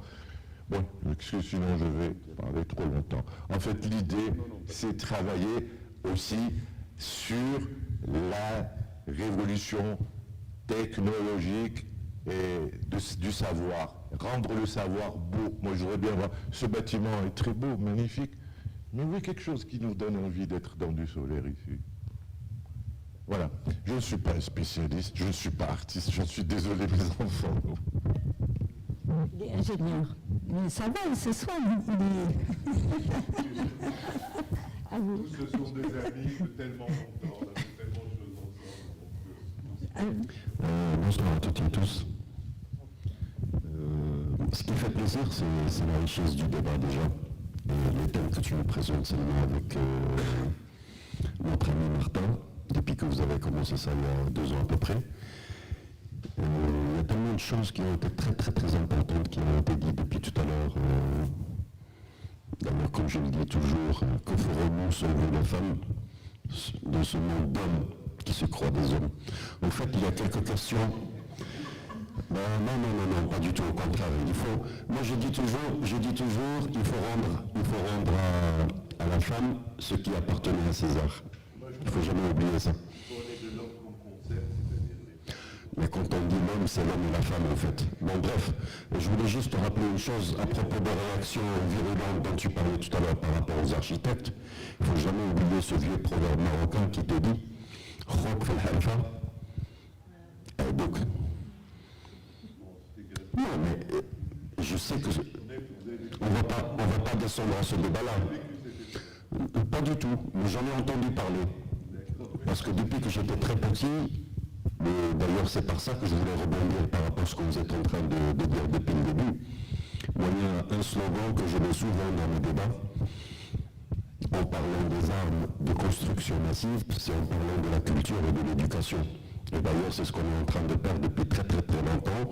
Et d'ailleurs vous l'avez même soulevé, mais je pense que l'être humain il est en train de s'appauvrir dans ses pensées justement parce qu'on a essayé trop de spécialiser les êtres humains, même dans leurs études, on leur a enlevé tant de matières qu'on avait auparavant de l'éducation nationale. Alors qu'auparavant on avait beaucoup plus de connaissances, beaucoup plus de richesses, on s'initiait à la beauté, à l'art, à la culture depuis très très très jeune. Moi je me rappelle souvent mes premiers souvenirs. Donc je me rappelle quand j'étais encore à 4 pattes, comme on dit, comme des bébés, c'est quand on était dans le jardin d'enfants, quand je jouais avec des couleurs et des pâtes à modeler qui étaient colorées, tout ça avec la maîtresse qui nous apprenait à faire des formes et des trucs. on commençait la créativité en apprenant les premiers éléments. Donc il ne faut jamais oublier que la culture et l'éducation, moi je le dis toujours et je le revendique toujours haut et fort, ce sont des armes de construction massive, en parlant de choses qui sont comme ça. Et j'ai beaucoup aimé les termes quand vous avez parlé de renaissance, qui a un sens très très très fort, mettant de côté tous ces dilemmes, toutes ces contradictions, évolution, dévolution, progresser, pas progresser. Et je remercie mon ami qui a parlé d'ailleurs de l'architecture andalouse et de l'architecture dans le 16e et le 17e, et aussi en parlant d'Ibn-Aws. Quelle richesse! Et que les gens, à cette époque-là, ils ne se préoccupaient pas du temps, mais ils se préoccupaient du bonheur et de la beauté des choses qui allaient perdurer. D'ailleurs, vous avez qu'à voir, bon c'est vrai, ça fait mal au cœur, ce qui s'est passé l'année dernière avec l'église Notre-Dame à Paris, la réaction à travers le monde. C'était tellement émouvant. Donc quand on se sent bien, d'ailleurs je voulais te reprendre seulement sur une petite chose que tu avais oubliée au départ de ma présentation, c'est vrai que quand on sort dehors, qu'on voit la beauté, comme je viens de dire au monsieur, en parlant d'architecte, l'arche et l'architecture. Moi, c'est comme ça que je décompose ce mot. Quand on sort dehors et qu'on voit la beauté, moi j'appelle ça de la scénographie des villes, d'ailleurs, c'est de la scénographie. Tiens, du coup, j'ai complètement oublié le fil de ce que je voulais, de quoi je voulais te parler. C'est, oui, par rapport à ce que tu disais, Salma, la beauté. Mais la beauté de l'architecture, on la découvre déjà à l'intérieur de là où on habite. C'est là où on commence la beauté et après, on sort dans la rue, c'est vrai, pour découvrir ce qu'il y a de la beauté de la rue. Et malheureusement, comme je l'ai déjà dit l'autre jour à l'Institut français, c'est incroyable de marcher dans les trottoirs et de trouver, il n'y a même pas de verdure, il n'y a pas de plan vert, il n'y a rien du tout, mais on vit. Ça, c'est un sujet à part qu'on a traité. Merci. Oui, je sais, c'était à l'Institut français déjà, Casaverde. Oui, exactement. Il y avait quelqu'un. Vous avez déjà le micro, après il y a toi, après il y a la jeune fille. Alors, je reviens sur ce que vous avez dit concernant la Renaissance. Je suis complètement d'accord avec vous, j'ai entendu et je m'inscris complètement dans ce que vous dites. À la nuance près, donc là on va parler un peu maths, la Renaissance a effectivement eu lieu, ça a été très bien, mais ça a été une minorité de personnes, des artistes, qui ont décidé de replacer l'homme au centre des choses. En mathématiques, on dit la probabilité qu'un événement A arrive, sachant que la condition B est respectée.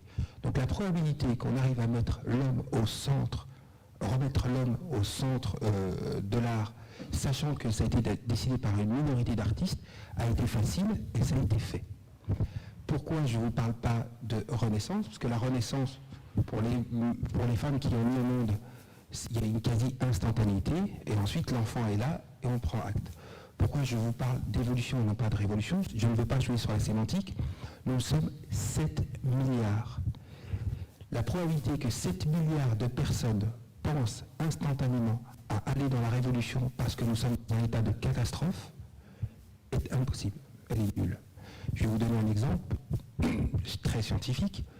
Savez-vous que les dérèglements climatiques ne sont pas dus au fait uniquement du réchauffement, d'accord, enfin du réchauffement climatique, mais également, là, les architectes, les constructeurs, vous allez apprendre une chose sûrement, c'est dû à la manière dont on construit. Quoi et comment? L'Inde et la Chine se sont lancés sur une construction de meubles, puisque les gens sont là, et puis on a appris à monter en hauteur. On a pris du sable pour construire de l'eau, etc. Et on a déséquilibré la masse de la Terre.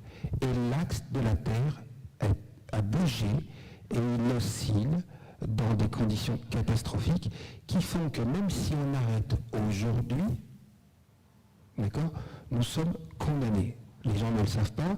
Et pour pouvoir faire contrebalancier, nous devrions aller en Amérique du Sud et construire des villes pour 400 millions de personnes pour contrebalancer. Vous voyez qu'on est dans des problématiques. autre que de se dire notre immeuble est beau, il s'inscrit dans la ville. Il faut penser la ville, certes, mais je pense qu'il faut repenser la planète. Et ça ne peut pas se faire dans une révolution instantanée. Je pense qu'on doit tous et toutes s'inscrire dans une évolution. Petit clin d'œil, je fais partie des hommes qui se prennent pour des femmes parce qu'il y a beaucoup plus de femmes que d'hommes ici ce soir. Donc l'axis-mondi n'existe plus. On a un problème d'axis-mondi, si j'ai bien compris. Oui, mais tout problème, vous savez ce qu'on dit, quand il y a un problème, c'est qu'il y a une solution. S'il n'y a pas de... Mais vous n'allez pas nous faire construire quand même dans la forêt amazonienne.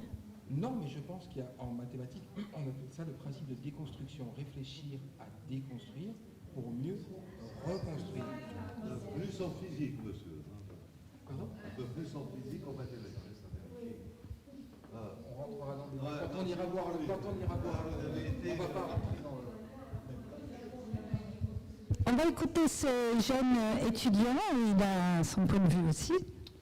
Donc, je voulais juste revenir sur le fait que l'importance de la prise de conscience du citoyen.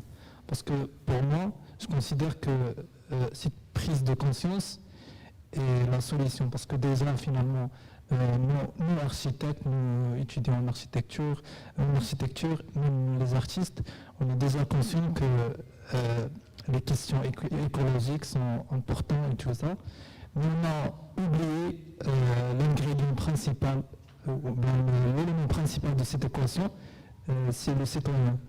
Il faut le sensibiliser de l'importance de respecter l'écologie, respecter ça et ça et ça et ça. Donc c'est ça.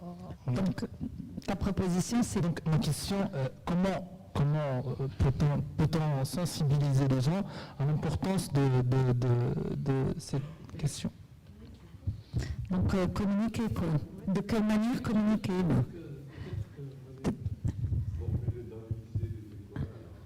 Oui, peut-être. Pour reprendre, je coûte à sa place, Allez-y. Bonsoir. Alors, pour ma part, j'ai plutôt une question adressée à Madame Fatem Zahra Moujani. Alors, comme vous êtes une ex-architecte, donc vous avez exercé un peu dans le domaine et vous l'avez quitté un peu fâché, pour reprendre un peu vos termes. Et en tant qu'artiste aujourd'hui, j'imagine que vous avez pu avoir assez de recul par rapport à ça. Est-ce que le fait de redevenir architecte vous tente ? Et si c'est le cas, quelle sera votre démarche? Sinon, est-ce que vous avez déjà collaboré dans d'autres projets avec des architectes? J'aimerais bien avoir un retour de votre expérience là-dessus. Je vous remercie.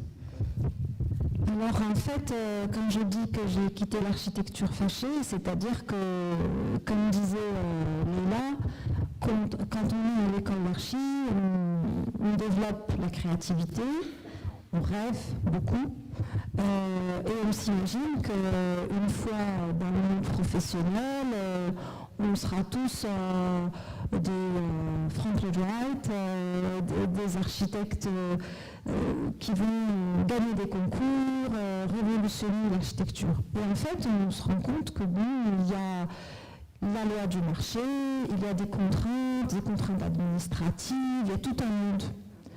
Donc, j'ai préféré être artiste pour garder le rêve, en fait. Et non, je ne pense pas que je reviendrai vers l'architecture. Et puis, aujourd'hui, il m'arrive de collaborer à des projets, mais vraiment de manière, c'est-à-dire simplement en conseillant des amis qui ont des projets ou en faisant des réaménagements, des choses comme ça. Mais je pense que la rupture est définitive. Voilà. Seulement, je vais rebondir juste sur cette chose-là qui me paraît très intéressante. Moi, je déconseille à ma fille d'être architecte. Je déconseille à ma fille d'être architecte. De toute façon, elle a décidé qu'elle ne voulait surtout pas l'être, vu que moi, ça m'a vidé de toute énergie. Pour quelle raison? Je vais faire une critique de moi, mes confrères, etc. Ce qui est lié à son métier d'architecte, et hélas, la manière dont on le pratique aujourd'hui, au Maroc et partout ailleurs, c'est qu'il y a une approche très égotique de cette pratique-là, et qui est là pour flatter son ego, pour dire j'ai signé telle œuvre, l'homme créateur qui va venir remplacer Dieu. Donc on dit de quelle manière on va communiquer. Mais qu'est-ce qu'on va communiquer et à qui? Et peut-être déjà à nous, architectes, il serait bon de se dire c'est quoi l'architecture? Tu as parlé de Hassan Fathi, construire avec le peuple. Tout le monde a rêvé pendant les études de pouvoir vivre ça, de construire avec le peuple. Et qui a réussi à le faire et qui en a encore envie? On a, nous aussi, architectes, perdu le rêve, perdu la saveur, quelque chose, un rêve qui est plus grand que soi. On est devenu plus grand que notre rêve. Et là, on se perd. Bravo, très belle citation qu'on va garder dans les annales. Martin, je te vois. Tu veux pas prendre la parole? Prendre dans la discussion. Non, c'est pas encore conclu. Non, ce que vous racontez me renvoie à l'expérience que j'ai eue en tant que directeur de l'école d'architecture et de paysage de Bordeaux, où en fait je me suis retrouvé avec deux conceptions du monde qui s'affrontent. Celle des architectes, dont la vocation reste de construire, et donc dans les systèmes actuels de construire avec une économie qui reste une économie mondialisée, industrielle, etc. Et même si on fait tous nos tests sur architecture de terre, architecture de paille, architecture de bois, architecture, etc., massivement, on est sur la construction industrielle. Et puis en face de ça, la formation des paysagistes, qui traite pas simplement du vivant, mais du vide ou du lien entre les choses. Et autant vous dire que c'est impossible de diriger cette école, parce que en fait c'est deux conceptions contradictoires qui se mettaient en conflit en permanence.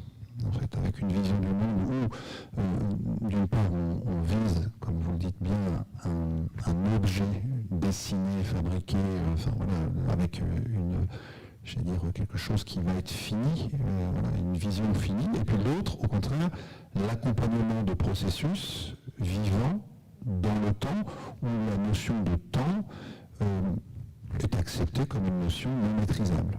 Voilà. Bon, moi, j'ai essayé de faire que les paysagistes impactent évidemment les stratégies des architectes, et du coup ça renvoie à des choses qui sont qu'on a un peu évoquées tout à l'heure, la question du temps, parce que la question du temps est évidemment très liée à notre société industrielle qui a construit le temps comme, vous connaissez les temps modernes, etc., le film, où on voit bien que le temps est devenu, mais même dans notre emploi du temps à nous tous les jours, je veux dire, on ne sait pas échapper à ça, on ne sait pas échapper à cette gestion du temps, et elle est extrêmement conditionnante de tout ce qu'on produit aujourd'hui.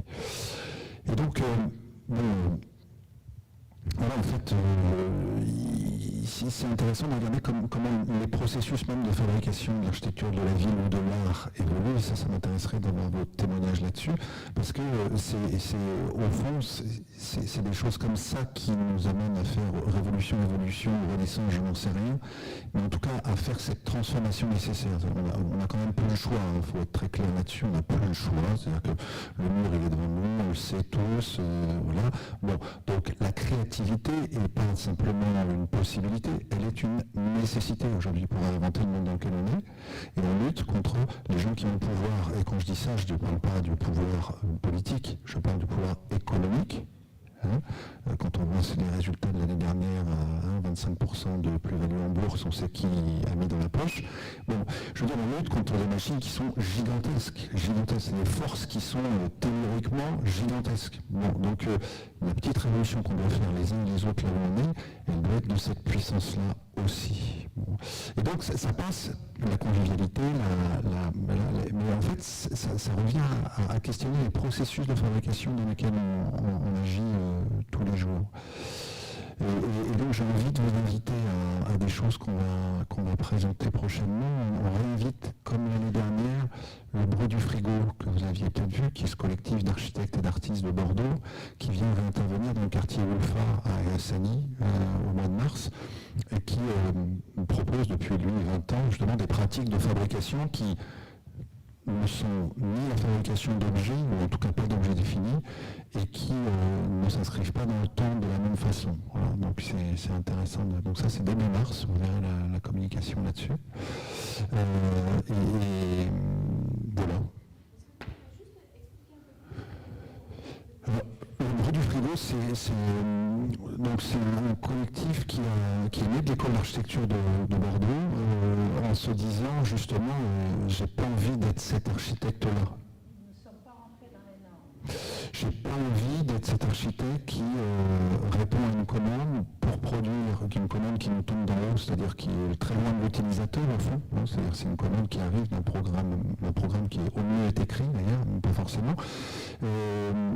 et qui arrive à la production d'un objet. Peut-être qu'il ne faut pas produire d'objet, on ne sait pas en fait.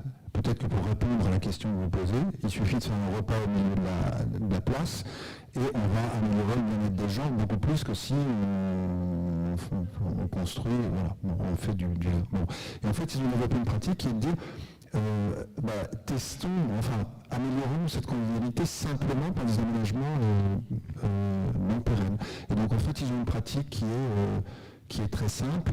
Ils s'installent dans un espace public où il y a une question qui est posée, soit par la ville, soit par un commanditaire, une association de quartier. Et puis, ils se disent, tiens, cet espace public, comment on fait pour qu'il soit plus aménagé, plus vivant simplement, comment on y recrée des pratiques.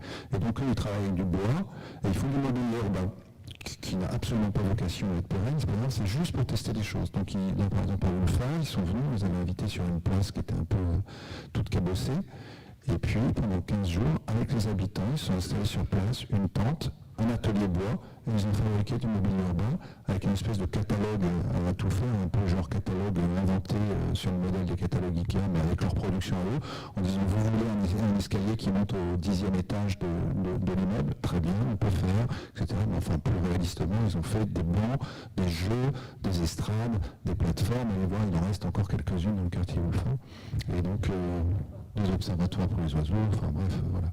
Et donc en fait, ça a généré dans le quartier, enfin c'était intéressant, mais ça a généré dans le quartier une activité, puis une réflexion, et voilà. Et donc, étant architecte, j'ai fui l'architecture aussi d'une certaine façon, parce que ça, voilà, la question de l'objet m'a vraiment pas attiré, pour être clair, et en même temps je vois dans la culture des artistes, des architectes, des modes d'action nouveaux qui me semblent être plus cohérents avec les questions qui se posent à nous aujourd'hui, en tout cas nécessaires, très ouverts. Donc moi j'aurais au contraire tendance à dire faites architecture, parce que j'adore, enfin vraiment d'avoir vu pendant des années des étudiants en école d'architecture. Quelle créativité, quoi, quelle inventivité, on leur donne plein de choses, on fait plein d'outils, mais devenez architecte, enfin, voilà, ayez ces formations-là ouvertes qui permettent de changer les choses, et ensuite vous en ferez ce que vous voulez, les métiers sont là pour changer.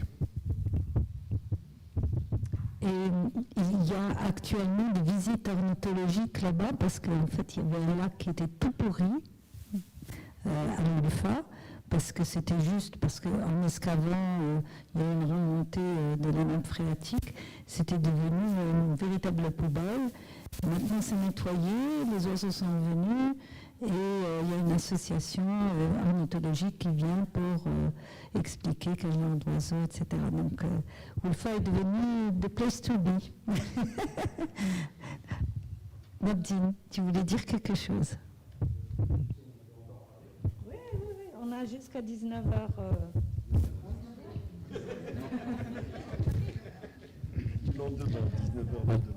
Merci. Je voulais dire uniquement en réaction amicale et à ce que disait Mme Srali tout à l'heure, c'est qu'effectivement le problème des égos des hommes d'une manière générale, de l'humanité en général, hein, au point de croire d'ailleurs qu'on puisse déstabiliser l'Axus Mundi en construisant des tours à Dubaï, on est vraiment devenus des gros frimeurs. Et le problème de l'architecte, moi je suis d'accord que la tanneur que constitue l'école d'architecture, c'est un véritable creuset alchimique, hein, où on a tous grandi, on s'est constitué, cristallisé notre colonne vertébrale. Et effectivement, quand on nous lâche dans l'arène sanglante qu'est le monde du travail, effectivement c'est un chaud-froid. Il y a des gens qui arrivent à trouver les fissures ou les escaliers ou les cordes qu'on leur lance, hein, pour remonter un petit peu à contre-courant, parce que finalement la vie qu'on mène de la pratique est un peu à contre-courant de nos rêves. Donc il y a des gens qui sont assez, comment on appelle ça, assez préparés, ou ils ont une bonne huile pour pouvoir glisser entre les écueils. Hein, pour arriver quand même il n'y en a pas beaucoup, non, mais bien sûr, la place, il n'y a qu'un seul spermatozoïde, hein, qui arrive à convaincre l'ovule, hein, d'accord, sur quand même 500 millions, 600 millions, hein, donc la sélection est très dure dès le départ. En architecture aussi, elle est très dure, mais bon, un Frank Lloyd Wright, on a eu Corbusier, on a aujourd'hui des Pots-Zampar, des gens nouvelles, on a eu des Hassan Fethi, etc. Mais il n'y en a pas beaucoup, hein. Le bouquin d'archi, il n'y en a pas des millions, on dit des milliers. Par contre, c'est vrai qu'il y a eu des tailleurs de pierre anonymes qui ont laissé leurs traces sur les cathédrales, peut-être même des tailleurs, enfin des faiseurs de briques de terre cuite, hein, qui ont effectivement mis leurs prières dans ces briques. C'est très beau, c'est un peu équivalent. C'est pour ça que moi je dis... luttons contre notre ego, et je pense que l'humilité... Tu parlais de Frank Lloyd Wright. Frank Lloyd Wright, il a attendu 60 ans pour dire « je suis enfin architecte ». Mais c'est à 60 ans qu'il l'a dit. Mais avant 60 ans, il a commencé à pratiquer à l'âge de 18 ans. Hein. Donc au bout de 40 ans de métier, aujourd'hui, peut-être dans n'importe quel métier d'ailleurs, hein, on peut se dire « tiens, on porte notre titre ». Je peux le prouver, hein, ou en témoigner. Hein, j'ai 40 ans de métier aujourd'hui, je commence à peine à maîtriser mes descentes d'eau pluviale avec l'ingénieur de béton. On n'est pas tout là. Mais voilà, quel est l'architecte aujourd'hui qui a 5 ans, 10 ans, 15 ans d'expérience et capable de dire oui, je dessine, mais je sais où va descendre mes eaux pluviales. Et on sait à quel point ça crée des gros problèmes au niveau des chantiers fondamentaux. Pourtant, ça a l'air d'être totalement... Soyons humbles. Alors les jeunes qui quittent, je regrette une fille comme Fatem Zahra, qui est une fille brillante, avec une excellente mémoire en plus, hein, je suis scotché là, qu'elle ait quitté... D'accord, mais je pense qu'on ne quitte pas l'architecture, parce que c'est comme si quand on rentre en architecture, on rentre en religion. Hein, donc tu es architecte avec un petit peu d'artiste autour, mais fondamentalement tu es architecte. Mais il faut être patient. Hein, monsieur disait, notre problème c'est le temps. On vit dans l'instantanéité, mais entre l'instant et l'éternité, bon, il y a le déroulement, il y a le cyclique, il y a beaucoup de choses. Tu veux dire. Voilà, soyons humbles, soyons humbles. Merci Namtine. C'est vrai que moi aussi j'ai quitté l'architecture, mais je ne peux pas dire que j'ai réellement quitté l'architecture. Il y a quelque part une histoire de je ne construis pas, oui, mais je n'ai pas quitté. Je suis en plein dedans, oui. Je suis jusque-là. Oui. Non, pas l'architecture, absolument pas. Donc, je voudrais vous remercier tous d'avoir été là. C'est vrai que c'est une discussion qui demeure. En fait, nous avons, je pense, commencé quelque chose. Déjà en vous réunissant, en parlant d'artistes et d'architecture, en étant dans un lieu qui est un petit peu délocalisé. Et je vous invite vraiment à continuer dans ce débat-là parce que je crois que nous sommes dans les prémices de quelque chose qui va nous réunir quelque part. Donc je vous invite tous à demeurer solidaires. Qui c'est qui a parlé de solidarité tout à l'heure? C'était toi. Et effectivement, demeurer solidaire devant quelque chose qui, de toute façon, va nous obliger à réfléchir ensemble. Et peut-être que c'est grâce à ça qu'on va révolutionner les choses. J'insiste sur ça parce que l'urgence est réelle. Et puis une révolution, elle peut ne pas être violente. Hein. Quand vous parlez d'immédiateté, nous sommes dans une immédiateté aujourd'hui de la transmission. Et je vous remercie tous d'avoir été là. Merci. Merci à Laïla d'être venue. Merci Fatima Sarah. On continue à débattre si vous voulez à côté en prenant un petit verre de thé. Bravo.